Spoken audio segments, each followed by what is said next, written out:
হাদিস শরীফে এসেছে হযরতে আবু বকর রাদিয়াল্লাহু আনহু থেকে বর্ণিত, হযরতে আবু বকর রাদিয়াল্লাহু আনহু বলেন, রাসূলুল্লাহ সাল্লাল্লাহু আলাইহি ওয়াসাল্লাম ইরশাদ করেছেন, যে ব্যক্তি বিসমিল্লাহ পড়ে ওই ব্যক্তির আমলনামায় 10,000 নেকি লেখা হয়। সুবহানাল্লাহ।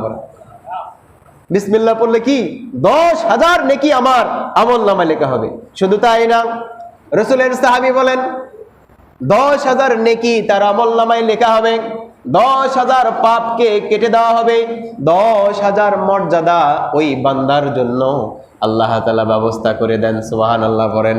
রাসূলুল্লাহ সাল্লাল্লাহু আলাইহি সাল্লাম বলেন, যে ব্যক্তি একবার বিসমিল্লাহ পাঠ করবে তার শরীরের মধ্যে বিন্দু পরিমাণ গুনাহ থাকতে পারে না। একবার বিসমিল্লাহ, আপনি আপডেট। তাফসীর কারকগণ বলেন, মুফাসসির কারকগণ বলেন যে বিসমিল্লাহর এই ব্যাখ্যাটা গুনাহে সগীরার জন্য, ছোট ছোট যেই গুনাহ ভুলবশত হয়ে যায়, ছোট ছোট গুনাহগুলো একবার বান্দা যদি বিসমিল্লাহ পড়ে, এই বিসমিল্লাহির রহমানির রহিম পড়া শেষ, বান্দা তার জীবনের সব সগীরা গুনাহ থেকে বেঁচে গেল। বলুন সুবহানাল্লাহ। প্রিয় ভাইয়েরা, আল্লাহ রাসূল সাল্লাল্লাহু আলাইহি ওয়াসাল্লাম বলেন, যখন কোনো বান্দা বিসমিল্লাহির রহমানির রহিম বলে, বান্দাকে আল্লাহ তাআলা তৈরি করেছেন প্রতিটা বান্দার জন্য। আল্লাহ তাআলা ডান কাঁধে বাম কাঁধে ফেরেশতা দিয়েছেন। আবার কি করেছেন, আল্লাহ তাআলা প্রতিটা মানুষের জন্য, উম্মতে মুহাম্মাদের জন্য রক্ষক ফেরেশতা করেছেন। আবার কি করেছেন, প্রতিটা উম্মতে মুহাম্মাদের জন্য একজন করে শয়তানকে নির্ধারণ করে দিয়েছেন। আল্লাহ রাসূল যখন এই বয়ান করলেন, আল্লাহ রাসূল সাল্লাল্লাহু আলাইহি সাল্লামের সাহাবারা বলতেছেন, ইয়া রাসূলুল্লাহ, ইয়া হাবিবাল্লাহ, আপনার সাথেও কি একজন শয়তান আছে? আল্লাহ রাসূল বললেন, আমার সাথে যে শয়তান আছে সেই শয়তান আমার অনুগত হয়ে গেছে। বলুন সুবহানাল্লাহ। আমার সাথে যে শয়তানটা আছে সেই শয়তানটা অনুগত হয়ে গেছে, আমার অনুগত হয়ে গেছে।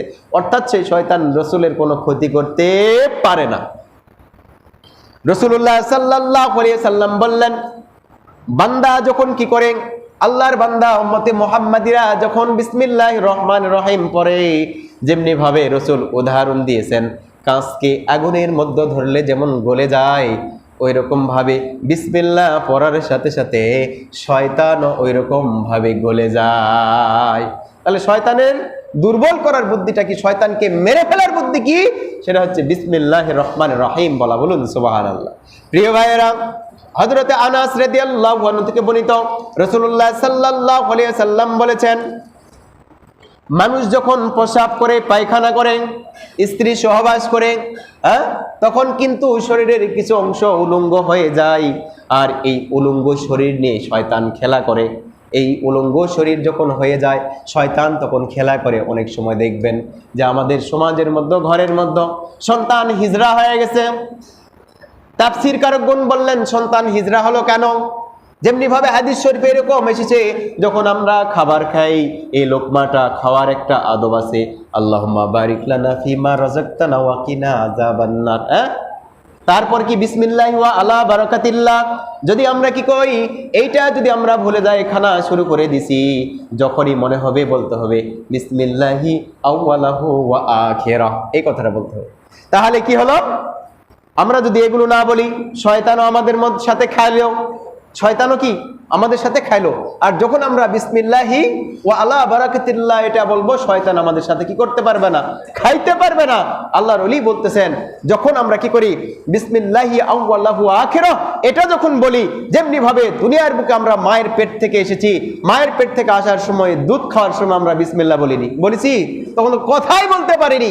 এই জন্য বিসমিল্লাহি আউয়ালাহু আখিরাহ, আউয়াল প্রথম থেকে শেষ করে আখের শেষ পর্যন্ত যতবার বিসমিল্লাহ আমি বলিনি, ওই মায়ের দুধ যে আমরা খেয়েছি, ওই মায়ের দুধ খাওয়ারও ওই বিসমিল্লাহটা হয়ে যাবে। বলুন সুবহানাল্লাহ। প্রিয় ভাইয়েরা, রাসূল বলেছেন, যখন আমরা কি করি, মানুষ যখন প্রসাব করে, পায়খানা করে, স্ত্রী সহবাস করে, এরকম সময় আমরা যদি দোয়া কালমা না পড়ি তাহলে শয়তান কিন্তু আমাদের সব কিছু দেখে ফেলে। শুধু তাই না, আমাদের অঙ্গ প্রত্যঙ্গ নিয়ে এই শয়তানটা খেলা করে।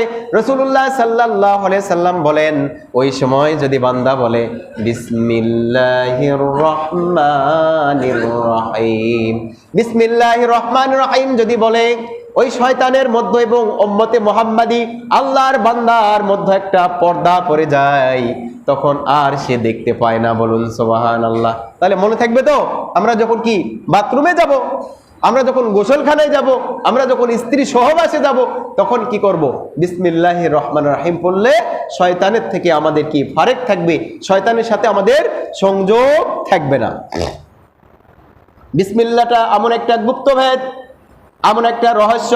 হযরত ওমর রাদিয়াল্লাহু আনহু বলেছেন, যদি বিসমিল্লাহ না থাকতো তাহলে, বিসমিল্লাহির রহমানির রহিম যদি না থাকতো তাহলে পুরা পৃথিবী সৃষ্টি জগৎটা ধ্বংস হয়ে যেত। কি ভাই, বিসমিল্লাহর এত ফজিলত রয়েছে, হাদিসে আছে। এই জন্য বিসমিল্লাহ যখন আমরা কি করব, একবার পড়ব, আল্লাহ তাআলা কি করবেন, আমাদের এই জীবনের সবগুলা গুনাহগুলোকে মাফ করে দিবেন। এই গুনাহে সগীরা মাফ করার একটা মূল মন্ত্র, অস্ত্র হচ্ছে বেশি থেকে বেশি বিসমিল্লাহ পড়া। তাহলে বিসমিল্লাহ আমরা কখন পড়ব? ফজরের পরে 19 বার, আর মাগরিবের পরে 19 বার, আর মাঝে মাঝে যখন মনে হবে তখন আমরা বিসমিল্লাহ পড়ার চেষ্টা করব ইনশাআল্লাহ। বলেন ইনশাআল্লাহ।